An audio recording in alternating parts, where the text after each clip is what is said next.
I mean, that's a nightmare to drive. If I was trying to make that drive going the opposite way, it would take probably an hour. But luckily, Panama City Beach, going that way is not too bad. Well, I tell you what, it's beautiful outside here. The sun has just come up, and it is just gorgeous, and the ocean is beautiful, and got a great breeze coming through here. Bill, how you doing this morning? I'm sorry about leaving you hung up over there. Well, that was a good broadcasting experience for me. You know, I think it happens all the time that you have to kill airtime. Yeah. I should have brought some bullet points. I made my list of my 10 favorite all-time actors, but I left it at home. Also made my list of my 10 all-time favorite movies. So at some point in the future, we'll get to that. But I want you to be on at the desk when we talk about that.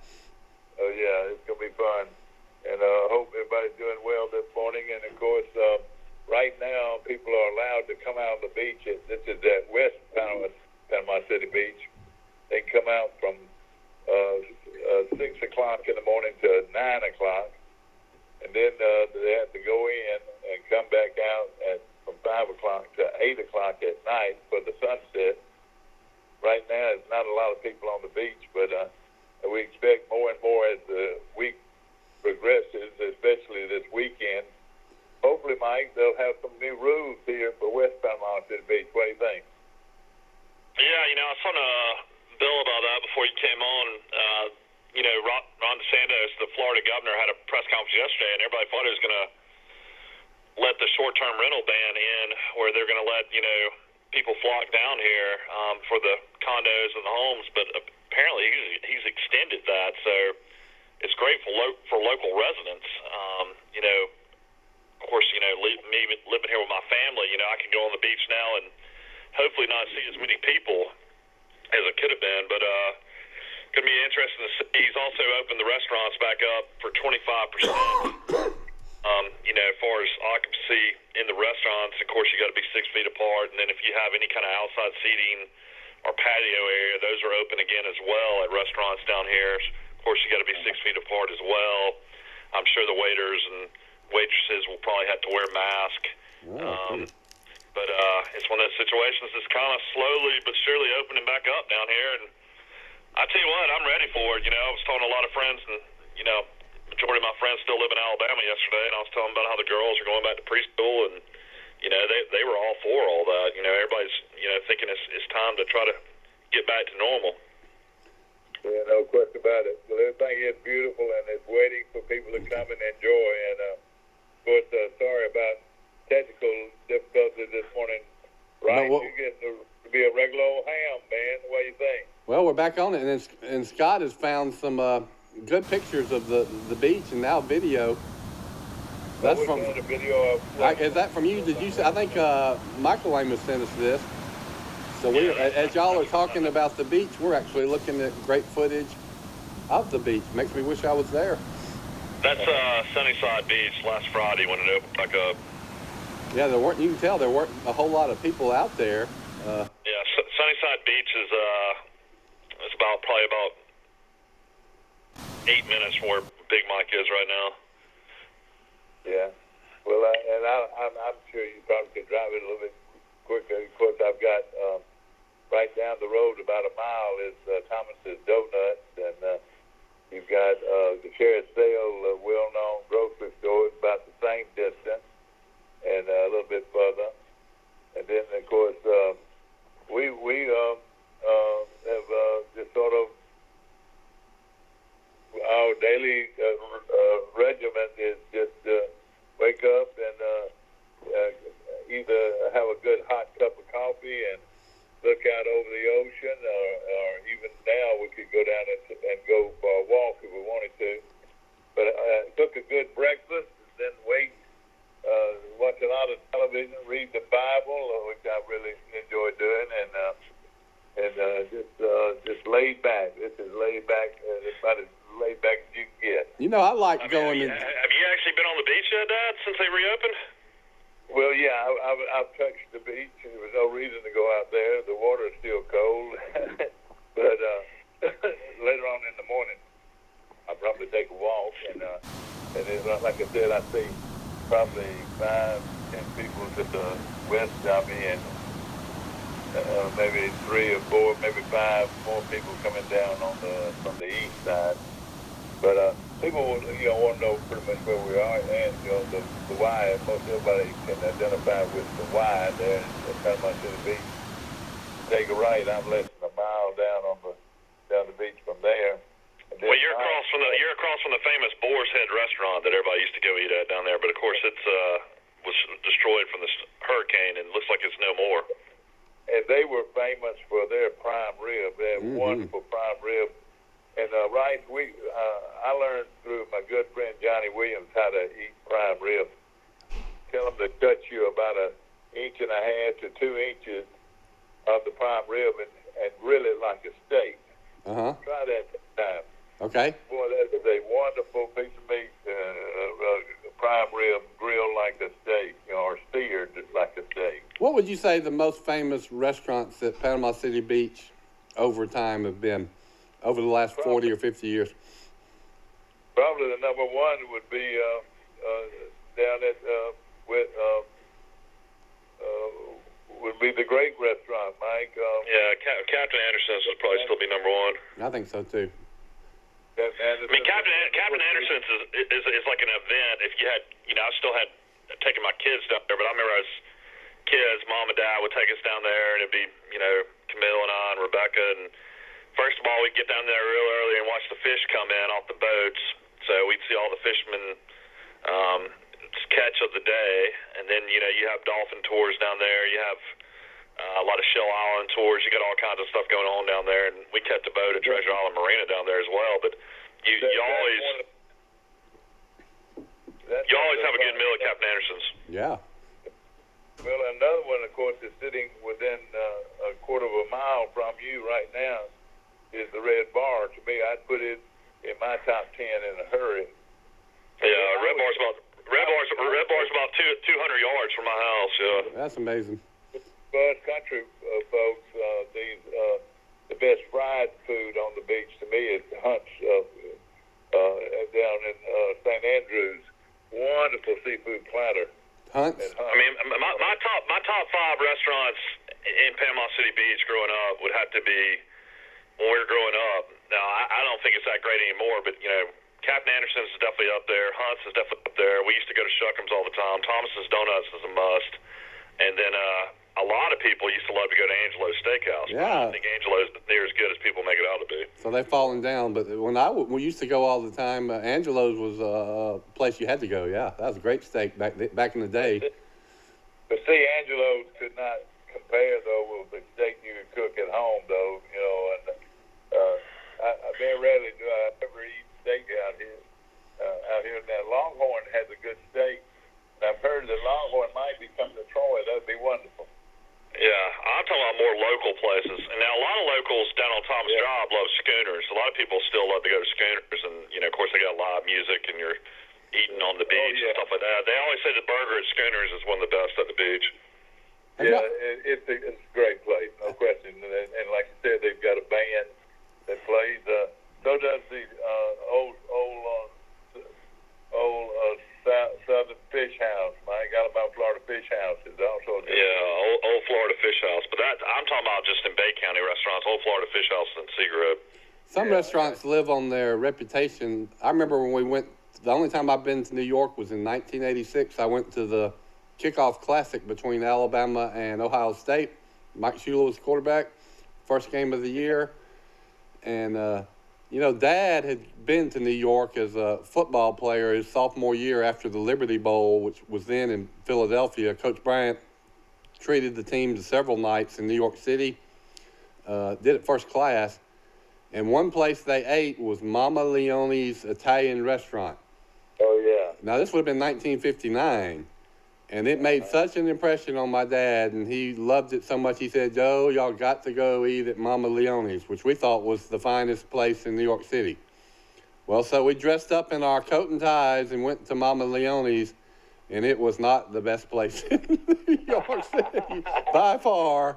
It was living off its reputation. I remember the waiters arguing with each other, and the food was blah. So but that tells you what can change in 27 years. But what is we went to that place in New York, that Italian restaurant. What'd you love? Demon's? What was the Italian restaurant? Demon's or something? No, it wasn't Demon's, but it was really wonderful. It was off Central Park. I can't think of the name. Oh yeah, well, used to be the restaurant right there at Central Park was a wonderful place. They closed it down, but I think they brought it back. Are you talking about Carnegie Deli? Yeah, no, that's Carnegie Deli is on into town more. There's some great places to eat in New York. Rush goes all the time. My older brother. Then New Orleans, of course, probably has more great restaurants per capita than any city. Well, big news in the NCAA yesterday. You are going to see these guys as far as their likeness and the revenue they bring to the universities. The NCAA has agreed to pay some of these guys some money now, so that's big for amateur athletics. That some of these big time universities athletes now will be receiving some money from the NCAA and from outside sponsors. Well, I read just the headline, Mike, so help me out. That I just saw that they can now get endorsement money. So Tua Tagovailoa could sign an endorsement deal with the local car dealership, I guess. But I didn't know that it meant that like the schools or the NCAA was going to directly give them money. That they could just work their own deals with the. Well, everything's approved by the NCAA. That's correct. Right. So they just allowed this, but that's still a game changer, don't you think? Because don't you think there's going to be a lot of boosters that own businesses that are going to say, "Hey, you come here, and I'm going to make sure you get a lot of quote unquote endorsement money." Yeah. Well, it's also going to be huge. It's just going to be huge for the big name programs. You're basically going to have your Alabamas and your Auburns and your Ohio States and your Clemsons. All those programs are just going to get the bigger recruits now more than ever, probably. Probably so, yeah. But I don't think it'll affect many people because how many businesses really, if they're acting like they normally do, are going to want to pay some college player to do endorsements? I guess they can do autograph signings, and they're still opening a can of worms, in my opinion. But it's like they're getting paid for their likeness on video games, images, likeness, I guess, questions. It's one of those type things where people have been fighting for this for years. It started with Ed O'Bannon that played at UCLA, and then I remember Tyrone Prothro also was a part of that, a former Alabama great, because of his likeness. So this is good, I think. If it's not abused, but we'll see. But it'll only affect about 1% of 1% of the top athletes. So the starting left guard or the backup tight end or the women's cross country runner, they're going to get no benefit whatsoever from this. No question about it. It'll be the stars at the big time programs. You're looking at Bill Rice on today in L.A. That's Lower Alabama, going out to a viewing audience, 12-county area, Central and South Alabama, and on Facebook across the nation, around the country. On Facebook this morning, Bill Rice doing a great job for you live from our studios on South Grundy Street in Troy, Alabama. Mike, we lost a great community resident a couple of days ago. Georgia Ziegler passed away at age 82. What a lovely lady, and what a great business she built right there on Love Street in Troy. Oh yeah, we've all bought furniture there, and she's just a fine lady. I remember meeting her when I had a newspaper and would sell her advertising, and how much I loved visiting with her. And her daughter Sherry and then David Helms came in and kept the business going and have done a great job. But we all are thinking about their family and what a wonderful contribution that Georgia Ziegler made to Troy. No question about it. Wonderful person, and like you said, the whole family, and built quite a business on Love Street in Troy. It was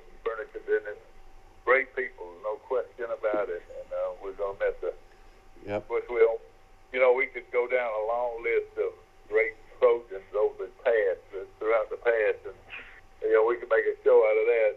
Just talking about great people, like the James Wood, business people, like a Harry Baker, like a Fred Hollis. All these guys had businesses in Troy. And I bumped into a lady yesterday that when she was in college, she worked at Douglas Brothers. And Douglas Brothers Jewelry is one of the oldest businesses in Alabama. In fact, they got started, I want to say, in 1867, something like that. Yes. First of all, you're not supposed to be bumping into anybody. Well, I didn't bump it. I did back away. She sort of moved up, but when the lady would move up, I'd move back. And of course, your mama was watching real closely. Stay my distance. And so Jimmy Ray yesterday, one of my old friends, and he brought me something, and stayed for a brief period of time. It is just simply gorgeous down here. I hate to keep throwing it up, but I'm looking out right over the top of the Gulf of Mexico and seeing a beautiful. Can we at least get Scott in the back to put a beach and an ocean behind Bill right now? I don't know. All Scott got on his mind is Oregon, and Oregon. Like KT Cole wakes up this morning and he says, the core. He does. He's once you're a Marine, you're always a Marine. That's right. And Dr. Jack Hawkins Jr., his motto every morning when he jumps into the shower, he says, the core. Michael, you said it, and then 20 seconds later, there it is. The background behind me now is the Gulf of Mexico. It looks like about a 2-foot wave coming in, breaking on the shore. Yeah, and yesterday it was real rough yesterday because of the weather. But how's the weather in Troy look today? Pretty, real pretty. And then that weather that I thought we were going to get some bad weather yesterday. It was a nothing burger. It was fine. We got maybe 30 minutes of light showers, so no storms yesterday, thank goodness. All right, Rice, do we have any businesses opening or trying to open for business? Now, I know, and this is a fact, a guy told me that it looks like that Hook's Barbecue is doing more business by car than they were when they were open. I mean, the business has just been huge at Hook's Barbecue. Ooh, people will go for great food. We ate there on Sunday. Yeah, good question. I think that the retail businesses are back open today, as long as they are occupied no more than 50%. Now, is some bureaucrat or policeman going to come in and determine if you are 54% occupancy? I doubt it. That's important information. I wish the mayor would call us or somebody to fill us in on all of that. But you know that pretty much for a fact. That's what KIV said. That, yeah, the retail place, except for the hair salons, which I keep lobbying for, free the hair salons. Yeah, I can't understand why they're giving the hair people a hard time. Yeah, there'll be a lot of people out there who can give their hair to locks of love after this is over. God, Raymond's got to eat just like anybody else. Raymond, he's got to eat just like anybody else. Well, I had probably been fish. I'd probably been 45 days to 60 days before I'd had a haircut when this thing broke around the middle of March. So now it's been 45 days since then. Yeah. So I'm about 90, 100 days between haircuts. And you're right. When they do finally open up the barbershops, they are going to be covered up, I guess. But then again, I think they're monitoring the number of people you can have in the waiting room. So maybe they won't be covered up. You would think you'd have 30 people waiting to get a haircut, but they might say, no, we can only have 10 people in here. Yeah.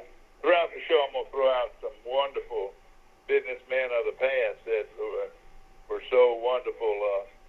And of course, we think about old Troy and the men that built old Troy, and of course, from the Chapmans to the Lawrences of Lawrence Hardware in downtown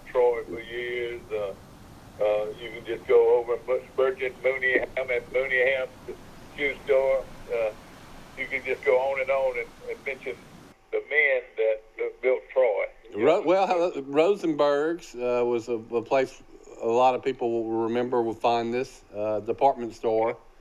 The man that ran that store was Sigmund Rosenberg, and of course he and his brothers owned Rosenberg, which was one of the top clothing stores for men and women in the whole state of Alabama. You know, they had it was 2 stories, and man, you want a cricketer suit, or you want a Hart Chaplin Mark suit, you went to Rosenberg's and got it. And they had. My wife said that people came from miles around to the women's department, and the lady that ran the women's department was Jean Lake's mom. And you know, it was girls that were getting married would drive 100 miles to Troy to get fitted for a wedding dress. I can remember going to Rosenberg's as a child, visiting Troy when we lived in Opelika and other places. Yeah, it was just high quality, fine ambiance, atmosphere, great personal service. They had a lot of things besides just clothes, too. Oh, it had a big shoe department, you're right. And they had china, you're right, for weddings, you know. And for people that are new to Troy, I say new in the last 30 years, that Rosenberg's was where Sam Buck Insurance is today. That's right. And you know something about the way it used to be, like when a girl would get married, she would go and put the items that she wanted people to buy for her, you know, at the Douglas Brothers and at Rosenberg's, and people would go in and say, well, they want that fork or that knife. And you know what? Because of that, today, there's a lot of sterling silver in Troy, Alabama. You know what I mean? Yeah, you're right, Mike. And that's there's a lot of value in that sterling silver that you bought, whether it was a knife or a fork or a tablespoon or whatever. Oh, yeah, and if you have I remember Rosenberg's on 231 when I was growing up. They moved later on and were there for several years next to Playmaker Sporting Good. That was another iconic business in town. Yeah, another one of my favorite places was TG&Y. It was like the poor man's Walmart. Yeah. Poor man's Walmart. What happened is that TG&Y must be obsolete now. Yeah. I mean, Troy had all kinds of cool places. They had Bargain Town. That no longer exists. Fred's. Well, have y'all read about some of the mall anchor stores that have declared bankruptcy or will soon declare bankruptcy, like JCPenney, Macy's? Yeah, but you know, in fact, a lot of those people were on the verge of that before this. Right. And this has pushed them over the edge. But the big department stores, like I used to think of Parisians, you know, the anchor stores of the malls. Each mall had 3 or 4 of them. They are just disappearing rapidly. Retail is... Great example is Brookwood Mall in Birmingham. Brookwood Mall, you know, surrounds Mountain Brook and Homewood. And you talk about a mall that basically everything in there is gone. It's just so sad. I mean, basically, the elderly and the community basically use it as a walking spot when it rains. I know. Majority of the restaurants have left there as well. Well, Eastdale Mall is hanging in there, but it's nothing like it used to be. And, of course, Montgomery Mall has been gone for, 15 years maybe at least? Yeah. But you had Brandon Brothers Hardware, which is located where B. Gray's is located now. We need to keep B. Gray's. B. Gray's is a first-quality restaurant, and I hope we keep them in Troy. Yeah, you need to support these locally owned, unique places you're talking about, Mike. They add a lot of character and charm to your community. So, I mean, nothing against the franchise and chain places, but it's nice to have some locally owned independent businesses, too. Yeah, no question about it. You know, you look at the 2 banks, the big banks. One of them was Troy Bank and Trust Company. The other one was First F&M Bank, which was located right across from Rosenberg's. And, of course, I think, you know, several great business people, Corley Chapman Sr. and Frederick Henderson was on the F&M board over there. And then, of course, you had several hardware stores, as we mentioned, you know, Lawrence Hardware and Bradley Brothers. And then the big boys, when the bypass opened, back in the late 50s to early 60s, the bypass came to, bypass Troy. That changed a lot of things. Everything, yep. And more people started coming to through Troy, and the traffic got worse and worse. But Dare, Delight, and the Red Wave, Charlie Nottman brought those two hangouts to Troy, and they were good. The Suds and Burger down, and then the Holiday Inn came to Troy. Bill Chapman built that Holiday Inn in Troy. And, we used to go to the Holiday. We used to go to the Holiday Inn all the time for the buffet on Sunday. Oh yeah, it was a very nice place. And you remember the mural in the back, that beautiful mural that was painted on the wall, and of course, when that bypass came, it changed Troy quite a bit, and a lot of businesses started coming to Troy. I was noticing, and Bryce, I don't know if you had been out there, but Marriott has been closed for the last few weeks, and I'm sure it's because of the virus that's been going through here. But really, why would they be closed? Well, I don't know, but they're owned by the same people. You've got the two hotels there owned by the same people. And thanks to Division 1A in sports, we were able to bring a Marriott to Troy. Yeah, Hampton Inn and Marriott. They were owned by the same people, locally, and and they're both very good hotels.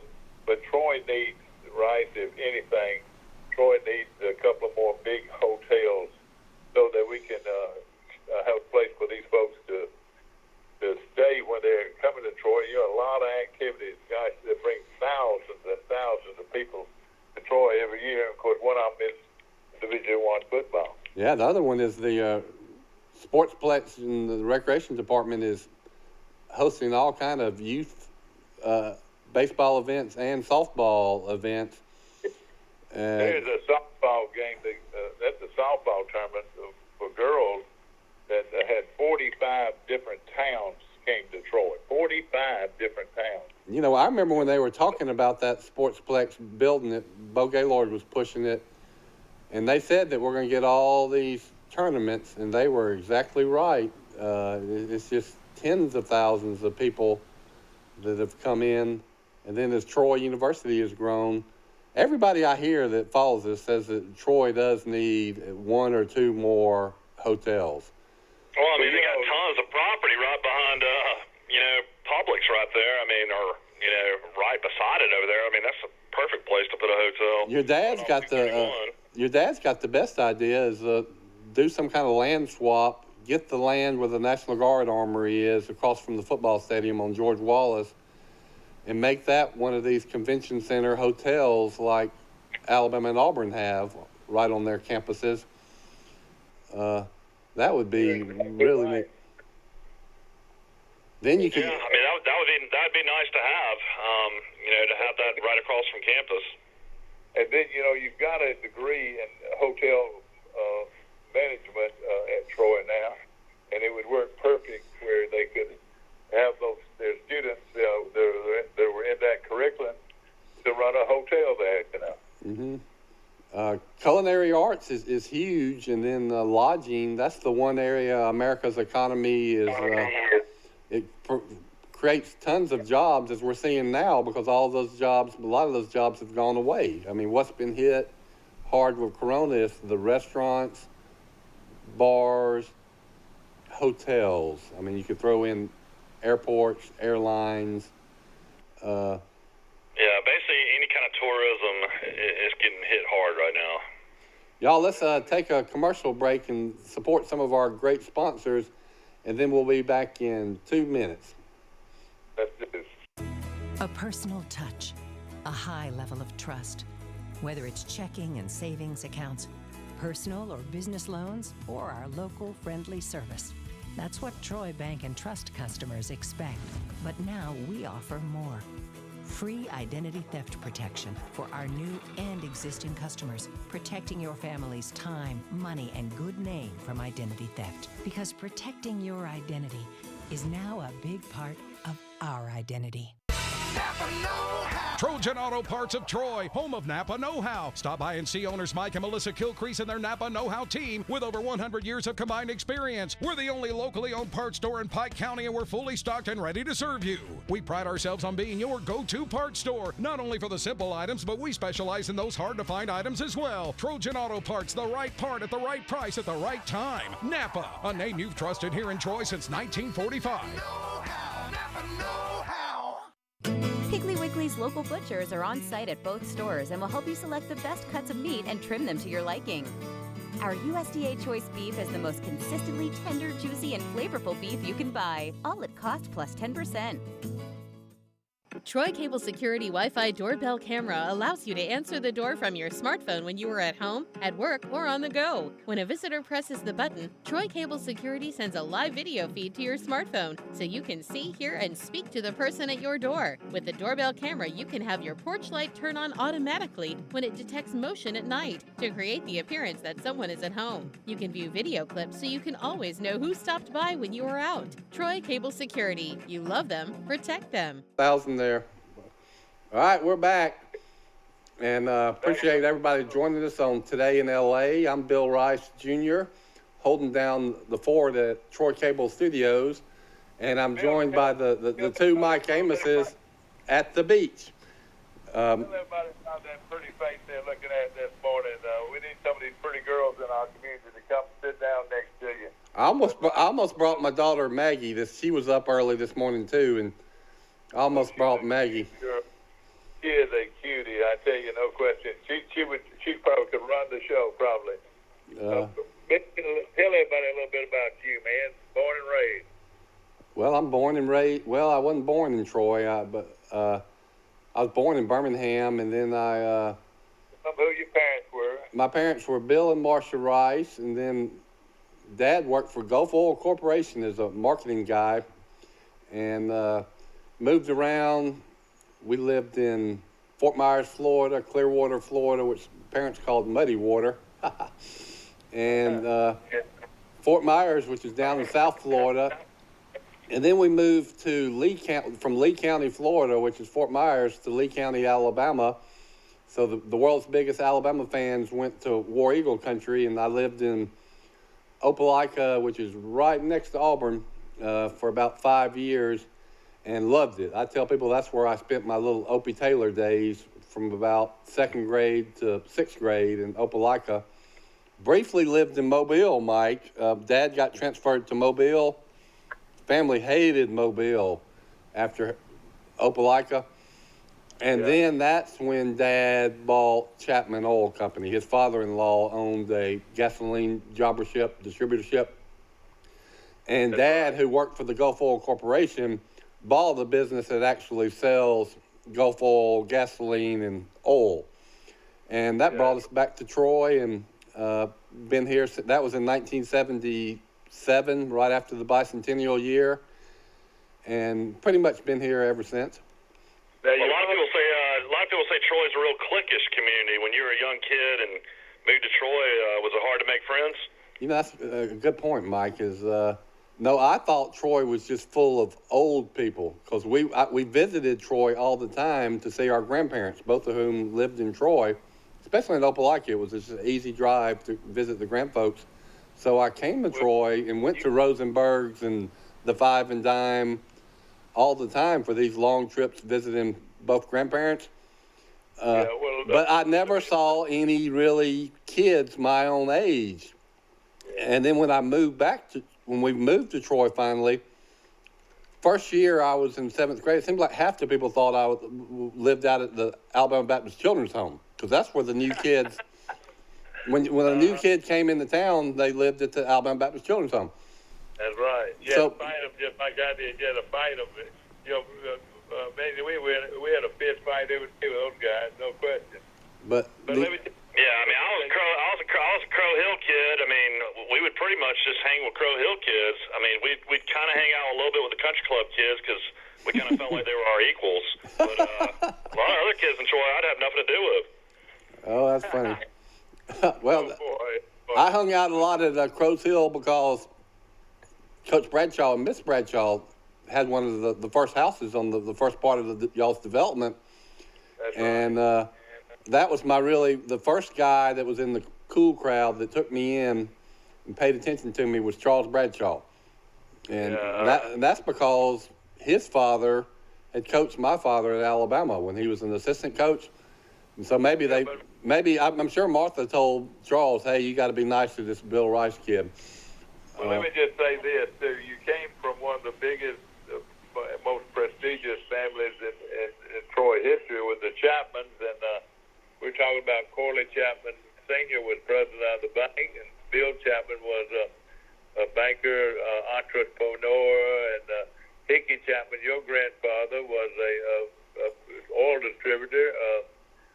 Dan Chapman, that was Keith Chapman's dad, was a well-to-do businessman, and the Chapman family was a huge family in Troy, especially when Troy started to grow. Well, thank you. I mean, that's impressive, Mike, that you know all the Chapman brothers.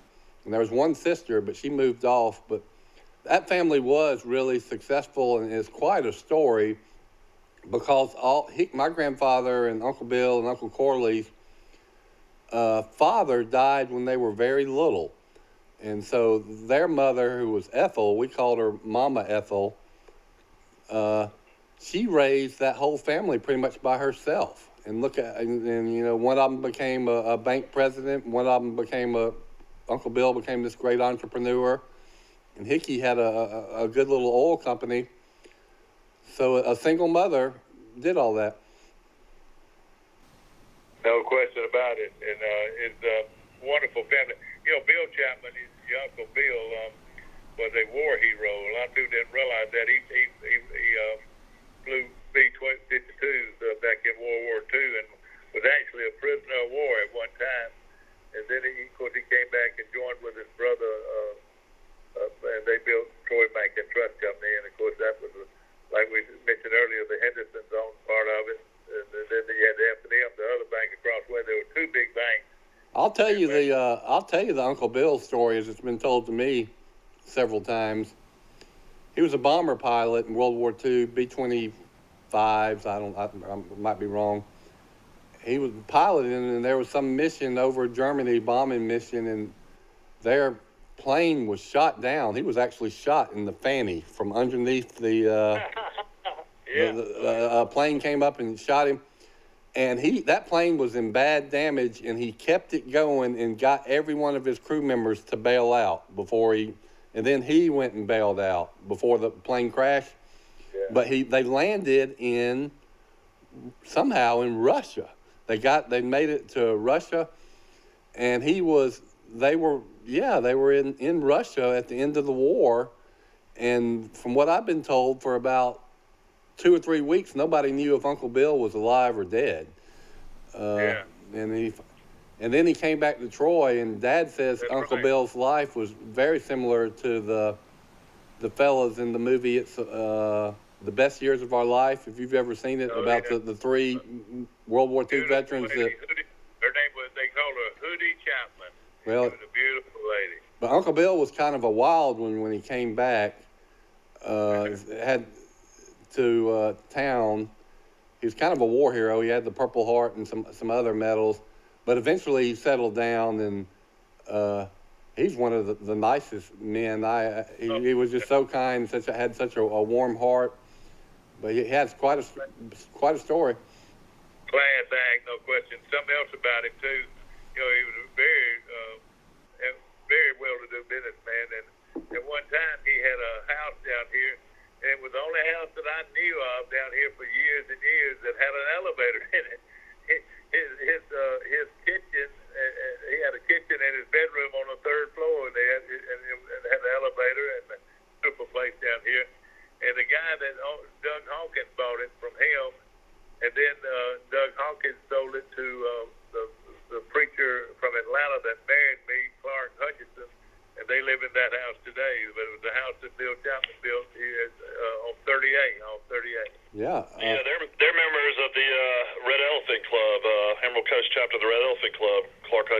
was. I met him and his wife. You know, Uncle Bill had his like to invest in new businesses.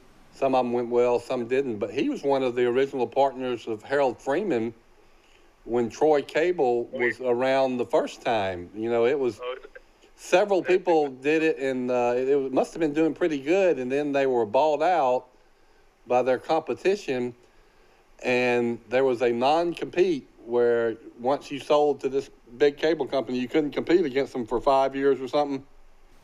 Yep. And the story, you tell me if I'm wrong, Mike, as soon as when the next day that happened, when that non-compete no longer applied, is when Harold Freeman went back and started this cable company on his own, this time without any partners. And what a fabulous job he did, and what a great man he was. We'll talk about him one day, how he built that cable vision into one of the strongest cable companies in the state of Alabama, maybe the Southeast.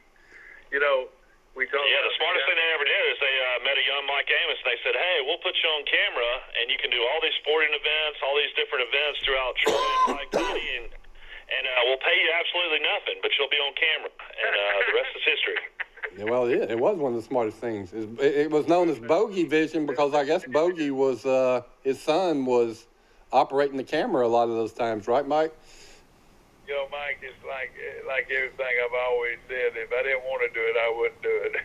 So nobody forced me to do anything, you know. I mean, every night I'd come home from school, I'd say, "Where's my dad?" And I'd ask my mom, "Where's Dad?" I want to see Dad, and he was out doing free work for Troy Cable. Well, I have no doubt that is what. Wrong with that.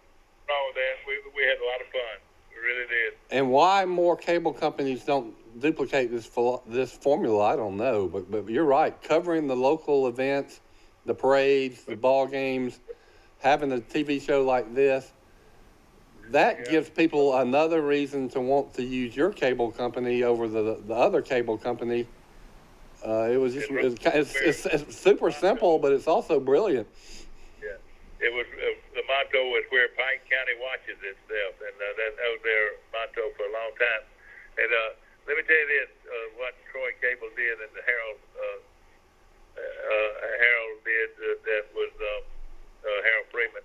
That was he was way ahead of his time in the way technology, and when he ran that fiber optic cable wire from Troy to Luverne, people thought he was crazy.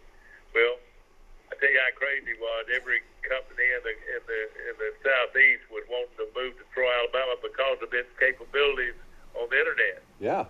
And the fiber optic cable, and they ran fiber optic cable from Luverne then all over Southeast Alabama. And when people look at all these industries that have come to Pike County, the frontage on the Walmart distribution center, and all these other industries that have moved to Troy over a period of time, it was because of the genius in Harold Freeman to move all that fiber optic. Put it this way, they would not have come here if they did not have that fiber optic cable. And Harold was always well ahead of the curve in the cable, and then he was well ahead of it with the internet and how big it was going to be. Yeah. He was, what was that radio, when you could talk to anybody all the way across the world? He every night when he got home, he could call a friend. It's called a ham radio. Ham radio. That's right.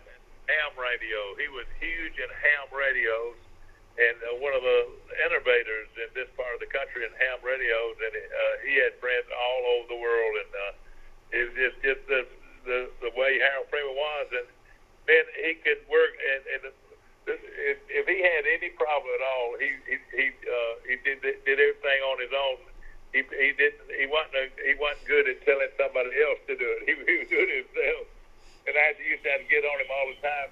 I'd be riding down Walnut Street or Elm Street and see his truck. I said, "Well, I wonder what Harold's doing." And I looked up about 30 feet high, and he's on the top of a pole working on cable television. Yeah. So you remember the scariest place to call a football game was at Pike County High School, and it was called the Ladder of Death.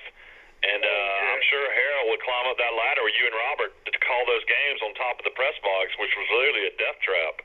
Well, I'll just say this: it was a scary walk up that step to the top part of that press box, and that's what we're talking about. If you fell backwards, you're going to fall about, probably about 80 feet.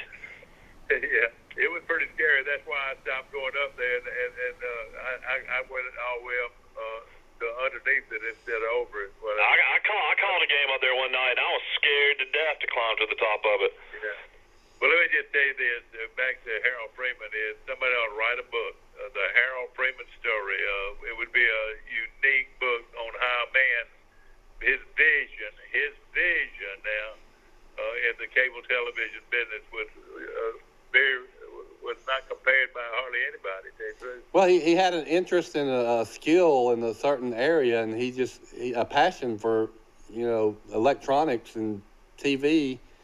And he converted that into a great business. I was talking to my wife, Mike, the other day about all the great business people that have come from Troy. And none of them, as far as I know, went to college. They just worked their butt off, and they were super smart. But you start with Wiley Sanders, Robert Dunn, exactly, Harold Freeman, Kenny Campbell. Roy Crow didn't go to college. Roy Crow. Yeah. These people were just old-fashioned.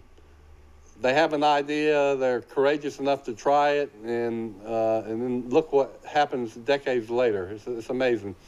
Yeah, no question about it. They could write a book about your granddaddy, Mike. He was quite an innovator himself, and he got in the bus business in a big way back in the war, and that's where he got pretty much started. And of course, his mother was a big entrepreneur in Montgomery. Well, they started Capital Trailways bus lines, didn't they? That's right. Wow. That's right. Wow. But Capital Trailways bus line started in Chattanooga and went all the way down to Mobile. Well, I don't.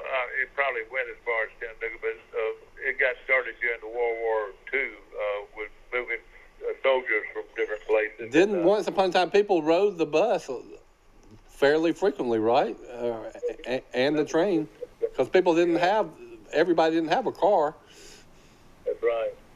Talking about the city of Troy and how it... I was looking yesterday about the University of Alabama opening in the fall. I feel like you got to see more schools start, announcing stuff like that. I mean, the University of Alabama doing that yesterday, I think it's a great thing. I wonder if you'll start seeing more schools in the SEC starting to say that.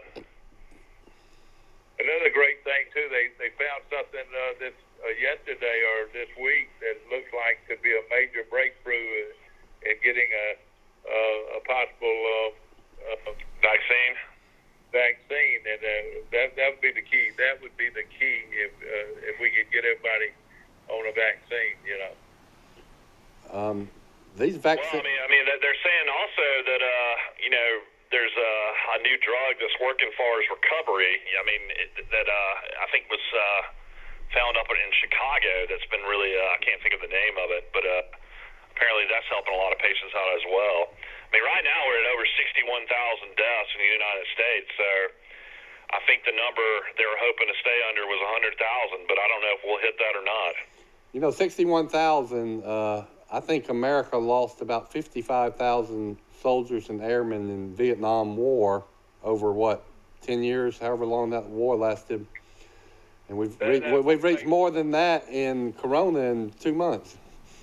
Yeah, Great Britain had over 4,500 deaths yesterday as well. They ended up reporting more, so they're at 26,000, close to the 27,000 of Italy. So basically, right now it's going to be UK and United Kingdom and the USA having the most deaths after this. Thank goodness we did block some of them off, or it would have been twice that bad. Just think, I bet it would be. Well, I mean, right now you're averaging around 20,000 cases a day. I've tracked it the last 3 or 4 days, and the deaths are still high, 1,800 I think yesterday. But if you can start seeing those numbers come down under 10,000, maybe in the next couple of weeks, I think we'll be, on the right track.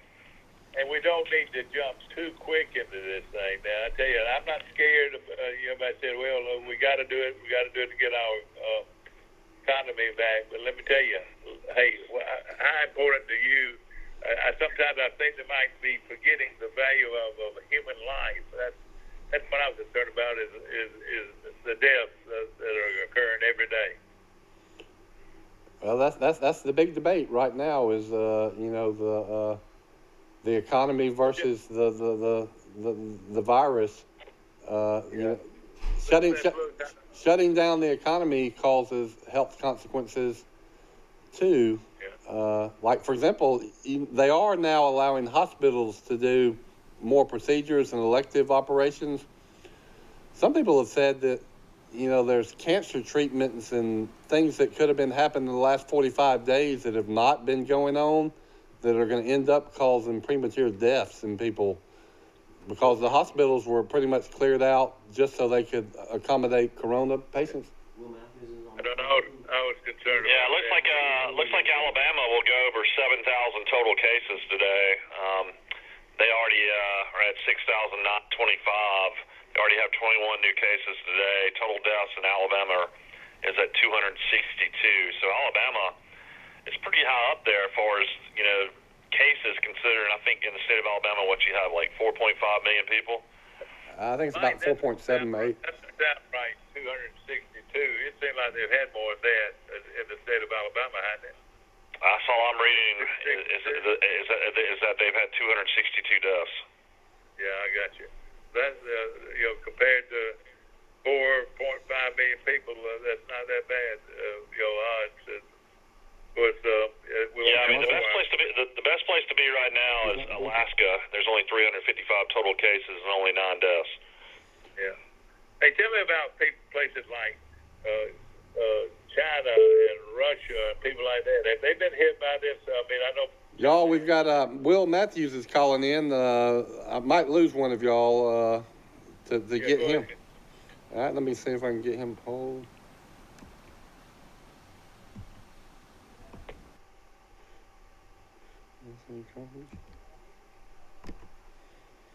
Will, are you there?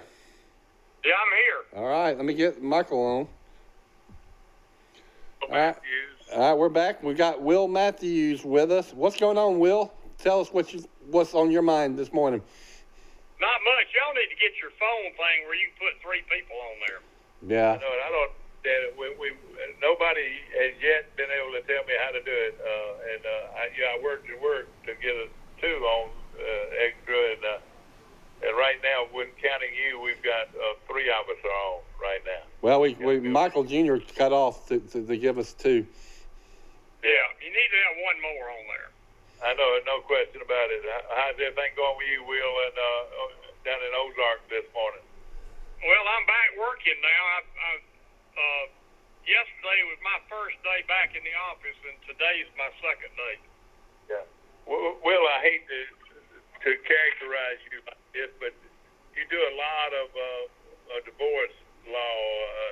You've been doing that for years. A lot of that. Oh yeah. Will you have more? Will this mend marriages, or will it just make marriages being able to be around each other like they've been able to? I would predict there's going to be a run of divorces in the next 6 months. A lot of funny you say that. I know that's not funny, but why do you say that? Well, I mean, I think when people get shut in together, they realize it's worse than they thought, probably. A lot of it. Oh, gosh. Don't make me laugh because it's sure not a funny topic, but well, it's just the way it goes. I mean, I've been doing this 39 years, so yeah, I know. I bet you're probably right. I mean, families are either getting closer together or farther apart. And right. One thing I've read that people are worried about is that the incidence of domestic violence might go up. There's been a lot. There's been a lot of that. And that's sad, but it's just the way it goes. I mean, it's just, Will, we've been talking about, a lot of different things. Of course, the virus is, number one on most everybody's mind, and football and all that. But we're talking about people in our communities that have been so integral.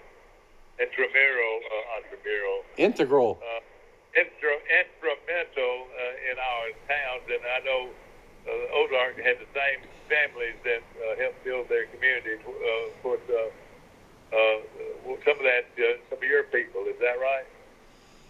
Well, you know, most people in Ozark that built Ozark are dead and gone. I mean, you know, it's well, that's what we're talking about. That's what we're talking about. Yeah. Yeah. Who were some of the prominent families in the history of Ozark?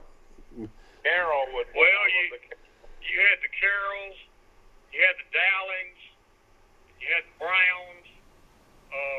You know, those were the main ones that started it. You know.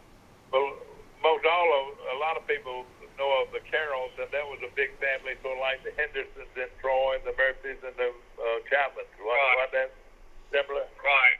Yeah. What are the largest employers in Ozark, Will? The largest what now? Employers throughout. Oh, it's Fort Rucker, no question. Oh yeah, Fort Worth. No question, Rucker. You're right. Yeah, Fort Rucker by far. People live on Fort Rucker, don't they? How many people would you say lived on Fort Rucker? About 25,000? At least. And, you know, during Vietnam, it was probably 50,000. Yeah.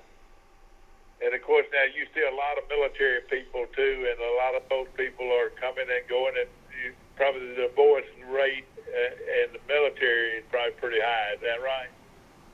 Yeah, and it's tough to be a military wife because they get bounced around every 2 or 3 years. You know, it's just tough. Once they find a nice neighborhood to live in and develop friends, then they have to leave. Is that right? That's right. Then they got to go. And then a lot of times, Mike, they get deployed and they can't take their family. they get sent off for 2 years and they can't take their family with them. Yeah, exactly. But another thing, a lot of people, though, that might not realize this, but the Enterprise Ozark area are one of the best retirement areas in the country. When you say a lot of military people have come back to that area to live, is that right? And really, it's smart because they can use the PX and the commissary, and you know, it's real cheap, and they've got a hospital there they can use, and you know, it's just to be retired military. It's just a good area. Ozark, Daleville, Enterprise has a lot of retired military. How far is it from the center of Ozark to the gates of Fort Rucker by car? 8 miles. 8 miles, all right. And same thing. Enterprise is about 8 miles. Uh-huh. Yeah. A friend of mine, Jack Jackson from Troy, that I grew up with, has been pretty instrumental in the development of industry there in Ozark. When you say? I think he's retired now, but yeah, Jack. I think Jack is still. I think he's still working now. I might be wrong. I don't know. He lives between Ozark and Fort Rucker. Yeah, beautiful home. Yeah. Yeah, he has a beautiful home there. Big, a lot of acres around it. You know. Yeah. Oh yeah, he's a great guy, great friend. You know, nothing's ever going to happen to Fort Rucker because Army aviation is always going to be so important. I do wonder about Maxwell Air Force Base in Montgomery, where, you know, what they do is continuing education for officers and enlisted people. I could see that one day being cut or consolidated onto other bases, but Fort Rucker ought to be safe forever. Bill, we actually almost lost Fort Rucker about 10 years ago. My goodness. And what happened, Pensacola was trying to get the helicopter training for the United States, and they almost got it. Okay. And we had a congressman at the time, Terry Everett. He was from Enterprise, and Terry Everett saved Fort Rucker about 10 or 15 years ago. We were fixing to lose it. The two big names would be Dickinson and Everett. They both have a lot to do with the support of you know, I would think that the infrastructure that's already there, why go build it somewhere else? Plus, those helicopters can fly over rural areas and all these peanut fields instead of populated areas, which they'd have in Pensacola. But you know better than anybody. So I didn't know it was that close, Will, to losing it. That would have been devastating. We were very close to losing everything to Pensacola. And Bill, I'm gonna tell you something. East of Pensacola are thousands and thousands of acres of just undeveloped land that the government owns. Okay. That's right. They got that land in the 20s and 30s.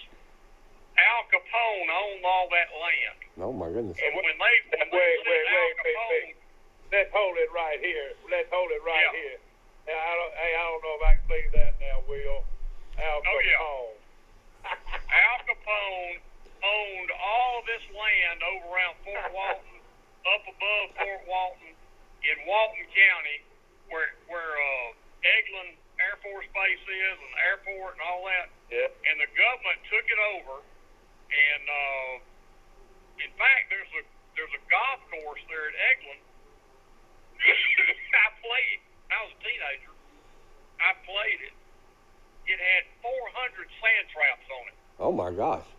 And Al Capone built this golf course and made it the hardest golf course in the United States. And he would bring these pros down there like Walter Hagen and all these back in the 20s and 30s and have big matches down there and pay them bunches of money to watch, just have his own. Well, now you're going to tell me that. Well, wait a minute. Now you're going to tell me that Al Capone lived down here. Is that right? No, that's where they ran the rum from Cuba into Florida was in Fort Walton Beach. What do they call them? Rum runners? Rum runners. That's right, rum runners. And this was back during Prohibition, when it was against the law to have whiskey, rum, anything. Yeah. Well, Will, that's interesting. That is very interesting. And, of course, a lot of people might not realize that Eglin Field is the largest military base in the country, or maybe the world. Is that right? Well, area-wise, with land-wise, like I said. And land-wise, it's probably 1,000 square miles. You talk about number of military personnel at bases. There can't be many that are bigger than Fort Benning, which is of course in the Columbus area, but Phoenix City is right there too. So Phoenix City benefits immensely from Fort Benning. Exactly. There's no question that's a big infantry place. Yeah, that's the home. That's the home of the infantry, right? Of course, the North Carolina's got a big one too. But you know what? Yeah, exactly. That's Oklahoma, I think. Bliss is. I think. Okay. What's the one in? There's one in North Carolina. You're right. I can't think of the name of it. It is. And I was trying to think exactly. We're talking to Will Matthews from Ozark this morning, and a good friend. We appreciate him calling in to our show. Ozark, of course, with the situation we're in, has it affected the military much at all? Did they become more alert, or what? The military is still going strong, and they're still flying, so it hadn't affected the military at all. I've been fascinated to look at these two cases of two naval ships that have been inundated with the virus.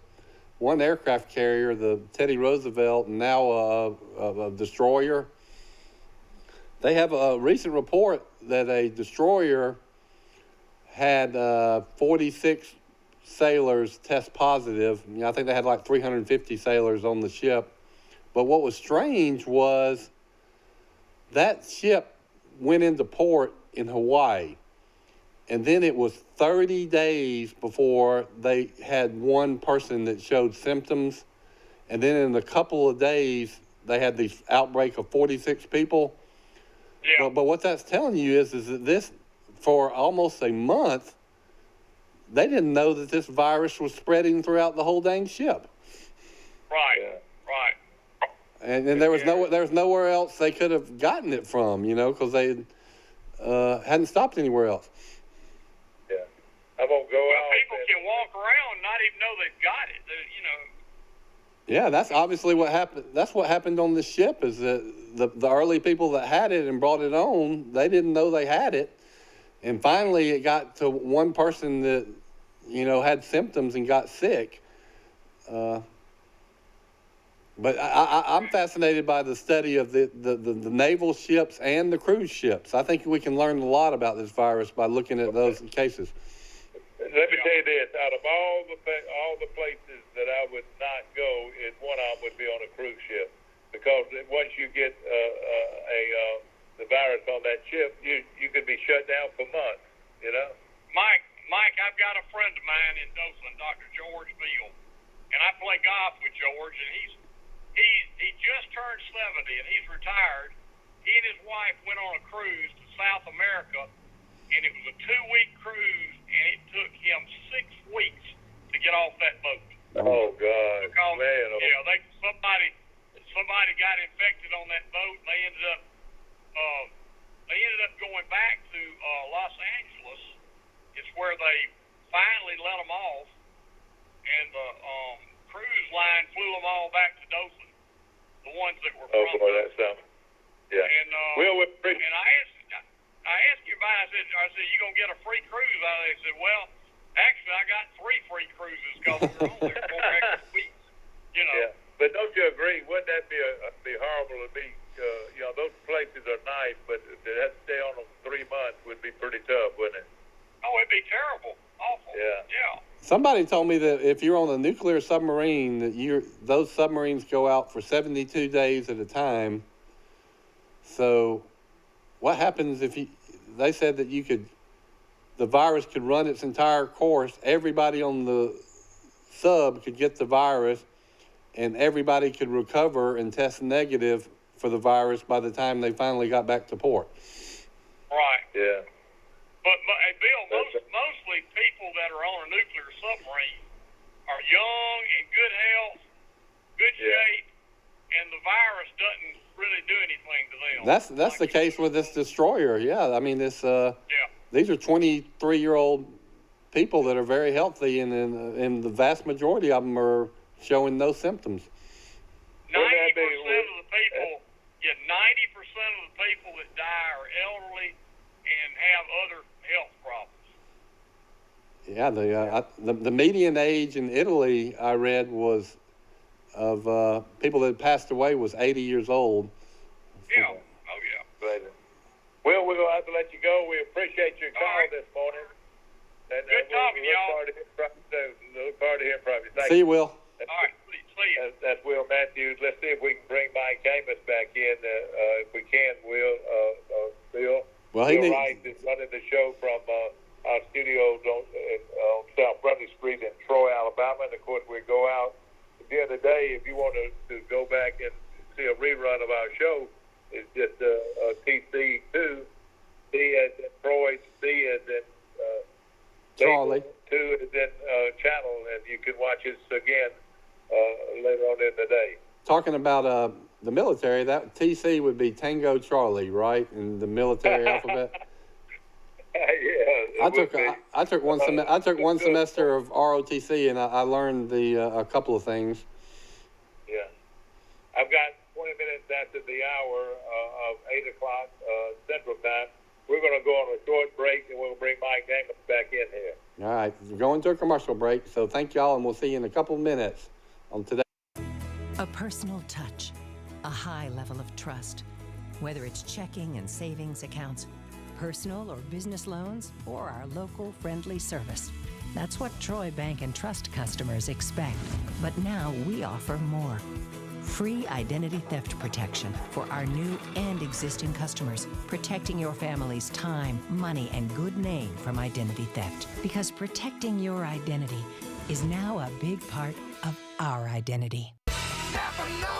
Trojan Auto Parts of Troy, home of Napa know-how. Stop by and see owners Mike and Melissa Kilcrease and their Napa know-how team with over 100 years of combined experience. We're the only locally owned parts store in Pike County, and we're fully stocked and ready to serve you. We pride ourselves on being your go-to parts store, not only for the simple items, but we specialize in those hard-to-find items as well. Trojan Auto Parts, the right part at the right price at the right time. Napa, a name you've trusted here in Troy since 1945.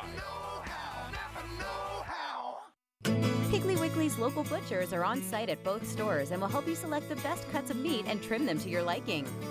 Our USDA Choice beef is the most consistently tender, juicy, and flavorful beef you can buy, all at cost plus 10%. Troy Cable Security Wi-Fi doorbell camera allows you to answer the door from your smartphone when you are at home, at work, or on the go. When a visitor presses the button, Troy Cable Security sends a live video feed to your smartphone so you can see, hear, and speak to the person at your door. With the doorbell camera, you can have your porch light turn on automatically when it detects motion at night to create the appearance that someone is at home. You can view video clips so you can always know who stopped by when you are out. Troy Cable Security. You love them, protect them. All right, we're back on the air now today in L.A., the final couple of minutes. I'm Bill Rice, sitting in for Mike Amos, who is in Panama City Beach, and Mike is on the phone. We've been talking about... It is a beautiful, what is it, Thursday morning or Friday morning? It's the last day of April. It's Thursday, April 30th. Aren't there 30 days in April? 30 days has September, April, May, and November. You're exactly right. Exactly. A lot more people on the beach now. They're enjoying their walk, and of course, it's beautiful this morning. This is what I call laid-back television at its best. And, well, Mike, let me ask you. I want to develop a point that Mike was making, little Mike, before he went off. He was talking about Alabama had announced that they are going to have classes in Tuscaloosa in the fall, right? And he said that he hopes more colleges will go ahead and make that announcement. I do too. And have we heard anything from Troy University along those lines? Maybe not yet. To my knowledge, not yet. But of course, I'm sure everybody would love to be able to go back by the end of May to start classes. Or wait a minute, actually though, the fall would not start until August, until September. August or September. Be in August, wouldn't it? I think it's the end of August is when they start school. Now, so if you think about it, that's a lot of time. That will go by. What is it? 3 months? 3 months time before they would even have to start the school. But there's a lot of logistics involved with getting people enrolled and qualified and admissions, especially with the high school seniors. So they've got to know something so they can make plans, both the university and the students. And a lot of people are predicting that a lot of students might decide just to sit out school this year, which you could understand. But, boy, that would we wouldn't like that being a college town in Troy, Alabama. Exactly right. And how in the world could they do games right now without having to keep the fans out of the game? And just think of, they would have to test everybody. How would you like to test 100,000 fans? Oh, I don't know how they could do it. They could come in the game. I don't believe they could either. I really believe that if people would just have patience, wait till November, December, or even January to start playing football, I think it'd be well worth their wait. But something I mentioned yesterday, Ryan, and you look at Troy, the band programs at these major universities. Troy, looks at over 400 kids, out the band. You bring them back to school, and they train and get ready for the coming season. And just think of the bands across the nation, the thousands and thousands and thousands of people that are in marching bands. That's pretty big business too. Well, we've talked a lot about college athletics and college football.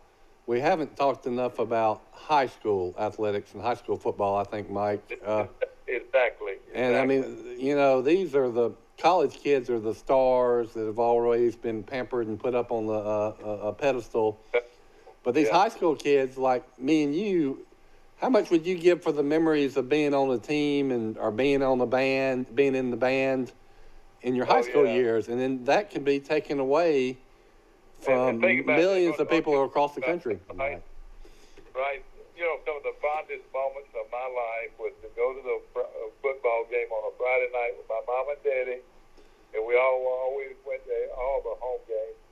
And then the wonderful cold, crisp Saturday morning that we'd run down to our friend's house and start playing football in the front yard and getting ready to maybe go watch a football game or listen to a football game on the radio or whatever. Football has been a major part of our lives, and then how about dove hunting and doing things like that? You know, those were big days in our lives that we cherish that we might not ever have again. What do you think? Yeah, we've talked about this in the past. It seems like a lot more people used to go on dove shoots routinely on fall Saturday afternoons. You don't see that as much. But think about you know what hurt dove hunting, right? And we used to do a lot of it. What we'd do, we'd go out and carry our little radios and listen to Alabama football or Auburn football or Troy football, and we'd be sitting on top of a bucket waiting for the dove to come in, and we'd be eating raw peanuts. Well, you know what hurt that was television and football. When back then it was just one game on radio and TV. Now you can watch 100 different teams play every weekend. You know? That makes sense to me. And see, what I'm saying, they stay at home and watch football instead of go dove hunting. They don't just watch their team; they watch 20 other teams too throughout the day. Yeah. I'm thinking about. But do you know the old philosophy about kicking leaves? You know, the fall of the year, the leaves falling, and getting out in the front yard, kicking leaves, and falling on that grass. You know, those were the wonderful times of growing up, right there. How about this? Smelling leaves burning.